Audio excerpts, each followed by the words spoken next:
नमस्कार दोस्तों, और एक नया और इम्पोर्टेंट वीडियो पर आप सभी का स्वागत है।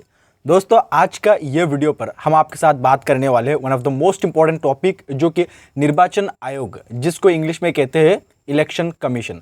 सो आज का ये वीडियो पर इसी टॉपिक के ऊपर आपको कंप्लीट नॉलेज मिलने वाले, और हर एक एग्जाम के लिए ये इंपॉर्टेंट टॉपिक है। हर एग्जाम में इस टॉपिक से रिलेटेड क्वेश्चन आते ही है। मैं आपको रिक्वेस्ट करूंगा कि आप इस वीडियो को लास्ट तक देखिए, और इसके साथ साथ इस वीडियो को अभी लाइक कर दीजिए, चैनल को सब्सक्राइब कर लीजिए, क्योंकि आगे भी आपको इस चैनल पर ऐसे ही बहुत अच्छा क्वालिटी कंटेंट मिलते रहेगा। ज़्यादा बात ना करते हुए आइए हम इस वीडियो को स्टार्ट करते हैं।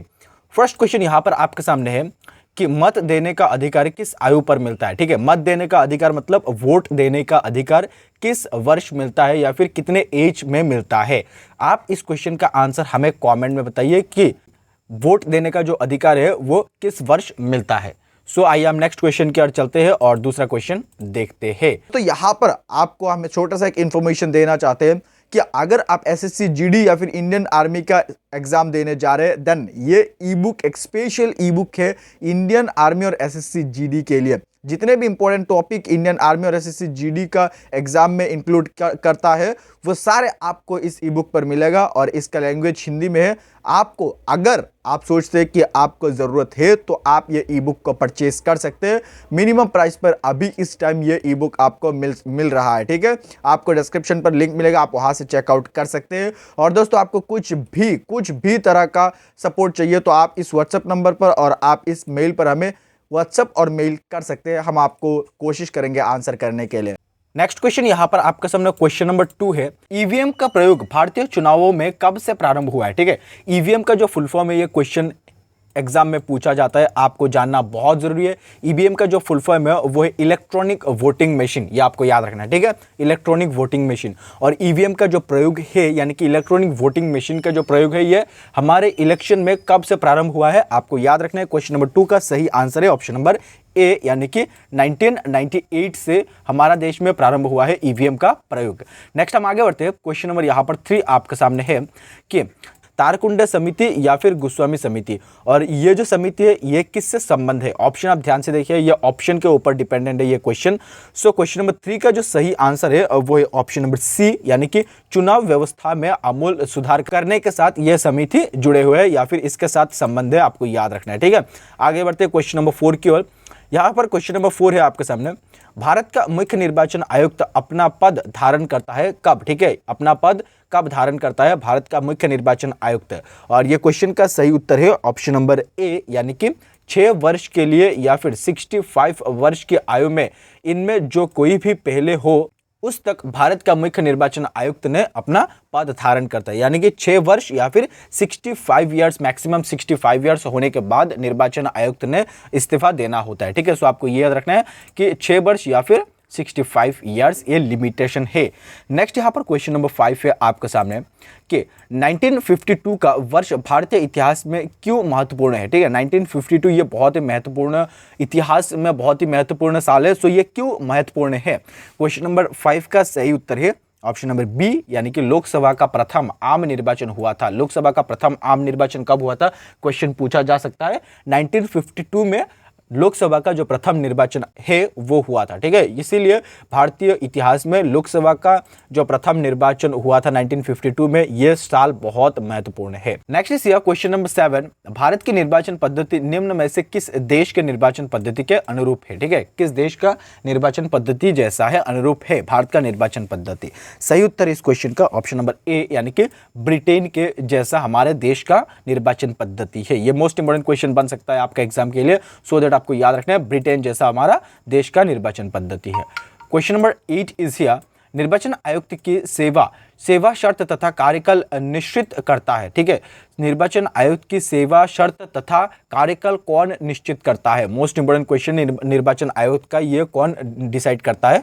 क्वेश्चन नंबर 8 का जो सही उत्तर है वो ऑप्शन नंबर सी, यानी कि संविधान डिसाइड करता है। इलेक्शन कमिश्नर का जो सेवा है या फिर शर्त है, जितने भी कंडीशन है, वो सारे संविधान डिसाइड करता है, यानी कि संविधान कॉन्स्टिट्यूशन निश्चित करता है। ये आपको याद रखना है। नेक्स्ट हम आगे बढ़ते हैं। क्वेश्चन नंबर यहाँ पर 9 आपके सामने है कि प्रत्यक्ष निर्वाचन किसे कहते हैं, ठीक है। मोस्ट इंपोर्टेंट क्वेश्चन ये भी है और हम लोग ये टॉपिक के ऊपर बहुत बार बात कर चुके हैं कि प्रत्यक्ष निर्वाचन किसे कहते हैं। क्वेश्चन नंबर 9 का जो सही आंसर है आप शायद जानते ही है, क्वेश्चन नंबर 9 का सही उत्तर है ऑप्शन नंबर सी, यानी कि जनता द्वारा जो प्रतिनिधि चुनाव करता है इसको प्रत्यक्ष निर्वाचन कहते हैं, ठीक है। जनता द्वारा, आम जनता द्वारा प्रतिनिधि निर्वाचन को प्रत्यक्ष निर्वाचन कहते हैं।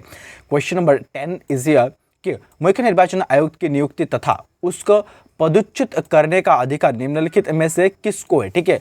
यह आप समझ लीजिए, बहुत इंपॉर्टेंट क्वेश्चन है कि चीफ इलेक्शन कमिश्नर जो है उसका जो नियुक्ति है या फिर उसका जो अपॉइंटमेंट है वो कौन करता है, या फिर उसका जो पदच्युत है या फिर पदत्याग है वो कौन कर सकता है, किसका अधिकार है ये मोस्ट इंपॉर्टेंट क्वेश्चन है, आप समझ लीजिए। क्वेश्चन नंबर 10 का सही उत्तर है ऑप्शन नंबर ए, यानी कि राष्ट्रपति कर सकता है, ठीक है। राष्ट्रपति यह कर सकते हैं, किसी भी मुख्य निर्वाचन आयुक्त को वो नियुक्ति भी कर सकते हैं और पदच्युत भी या फिर पद से हटा भी सकते हैं। सो ये अधिकार है राष्ट्रपति को। आगे बढ़ते हैं हम लोग, नेक्स्ट क्वेश्चन करते हैं।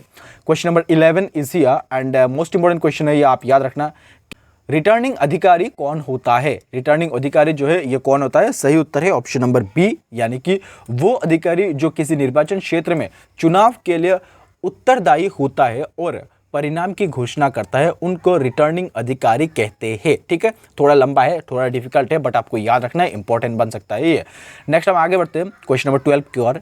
यहाँ पर क्वेश्चन नंबर 12 आपके सामने है कि निम्नलिखित में से कौन सा काम निर्वाचन आयोग का नहीं है, ठीक है। ये क्वेश्चन बहुत इंपॉर्टेंट है और आपका ऑप्शन के ऊपर ये डिपेंड कर रहा है, सो दैट आपको ऑप्शन देखना है पहले, चारों ऑप्शन। हम ऑप्शन नहीं देखेंगे, सीधा आपको आंसर बताते हैं। क्वेश्चन नंबर 12 का सही आंसर है ऑप्शन नंबर बी, यानी कि चुनाव के लिए उम्मीदवारों का चयन करना ये निर्वाचन आयोग का काम नहीं है, ठीक है। चुनाव के लिए उम्मीदवारों का जो चयन है वो निर्वाचन आयोग का काम नहीं है। आगे बढ़ते और नेक्स्ट क्वेश्चन करते हैं। क्वेश्चन नंबर हम लोग देखते हैं, क्वेश्चन नंबर यहाँ पर 13 आपके सामने है कि भारतीय संविधान के किस अनुच्छेद में निर्वाचन आयोग के लिए प्रावधान है, किस अनुच्छेद में भारतीय संविधान में निर्वाचन आयोग के लिए प्रावधान है। सही उत्तर है क्वेश्चन नंबर 13 का ऑप्शन नंबर डी, यानी कि अनुच्छेद 324 में, भारतीय संविधान का अनुच्छेद 324 में निर्वाचन आयोग के लिए प्रावधान लिखा गया है, यह आपको याद रखना है। नेक्स्ट यहाँ पर क्वेश्चन नंबर 14 है आपके सामने कि निम्नलिखित में से कौन सा आयोग भारत के संविधान के एक अनुच्छेद के अंतर्गत सुस्पष्ट उपबंध के पालन में गठित हुआ है, ठीक है। ये क्वेश्चन भी आपको याद रखना है, थोड़ा लंबा है बट इंपॉर्टेंट है, आप देख लीजिए। क्वेश्चन नंबर 14 का सही जो उत्तर है वो ऑप्शन नंबर ए, यानी कि निर्वाचन आयोग, ये आपको याद रखना है दोस्तों। नेक्स्ट हम आगे बढ़ते हैं क्वेश्चन नंबर 15 की ओर। यहाँ पर क्वेश्चन नंबर 15 है आपके सामने कि भारत में निर्वाचन सूची तैयार करने की जिम्मेदारी किसकी है। मोस्ट इंपॉर्टेंट क्वेश्चन है ये, आपका एग्जाम में आ सकते हैं, डबल स्टार आप लगा लीजिए कि भारत में जो निर्वाचन सूची है वो कौन तैयार करता है, किसकी जिम्मेदारी है। सही उत्तर है इस क्वेश्चन का ऑप्शन नंबर सी, यानी कि निर्वाचन आयोग ये तैयारी करते हैं। भारत में निर्वाचन सूची तैयार करने का जो जिम्मेदारी है यह निर्वाचन आयोग का है। नेक्स्ट क्वेश्चन इस क्वेश्चन नंबर 16 कि निम्न में से किसका संबंध चुनाव आयोग से नहीं है। इस क्वेश्चन का सही आंसर है ऑप्शन नंबर ए, यानी कि चुनाव की वैधता का निपटारा करना यह निर्वाचन आयोग का संबंध नहीं है इससे, ठीक है। यह कंडीशन से निर्वाचन आयोग का संबंध नहीं है। आगे बढ़ते हैं। नेक्स्ट इस क्वेश्चन नंबर 17 आपके सामने है कि निर्वाचन आयोग सर्वोच्च न्यायालय, संघ लोक सेवा आयोग या फिर नियंत्रक एवं महालेखा परीक्षक का कार्यालय जैसी संस्थाओं में कौन सा एक लक्षण समान है, यानी कि एक जैसा लक्षण है कौन सा। ये क्वेश्चन का सही उत्तर है ऑप्शन नंबर बी, यानी कि वे संवैधानिक संस्थाएं हैं, यानी कि इसके साथ समान जो लक्षण है, यानी कि ये सब कुछ, ये सारे निर्वाचन आयोग, सर्वोच्च न्यायालय, संघ लोक सेवा आयोग, नियंत्रक एवं महालेखा परीक्षक सारे वे संवैधानिक संस्थाएं हैं, इसका ही एक समानता है, ठीक है। आगे बढ़ते हैं। नेक्स्ट यहाँ पर क्वेश्चन नंबर 18 है आपके सामने कि मुख्य चुनाव आयुक्त को पदच्युत किया जा सकता है, क्यों, ठीक है। क्यों मुख्य चुनाव आयुक्त को पदच्युत किया जा सकता है, किस कारण से।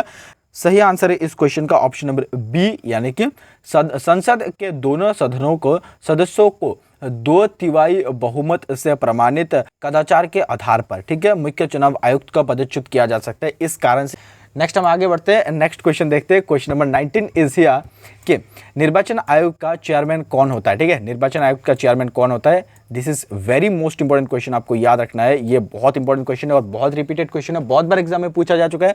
क्वेश्चन नंबर 19 का जो सही उत्तर है वो है ऑप्शन नंबर बी, यानी कि मुख्य निर्वाचन आयुक्त, ठीक है। निर्वाचन आयोग का जो चेयरमैन है वो मुख्य निर्वाचन आयुक्त है। आगे बढ़ते और नेक्स्ट क्वेश्चन करते हैं। नेक्स्ट यहाँ पर क्वेश्चन नंबर 20 आपके सामने and the question is very important. Dinesh Goswami समिति का संबंध था, किससे संबंध था? सही उत्तर इस क्वेश्चन का ऑप्शन नंबर डी, यानी कि निर्वाचन सुधारों से संबंध था दिनेश गोस्वामी समिति का। नेक्स्ट हम आगे बढ़ते हैं और नेक्स्ट क्वेश्चन करते हैं। क्वेश्चन नंबर यहाँ पर 21 आपके सामने है कि भारत के मुख्य चुनाव आयुक्त की नियुक्ति कौन करता है? ठीक है, ये ऑलरेडी आपको मैं बता के आ चुका हूँ। क्वेश्चन नंबर 21 का सही आंसर ऑप्शन नंबर ए, यानी कि हमारे देश का प्रेसिडेंट या फिर राष्ट्रपति मुख्य निर्वाचन आयुक्त को नियुक्ति करता है।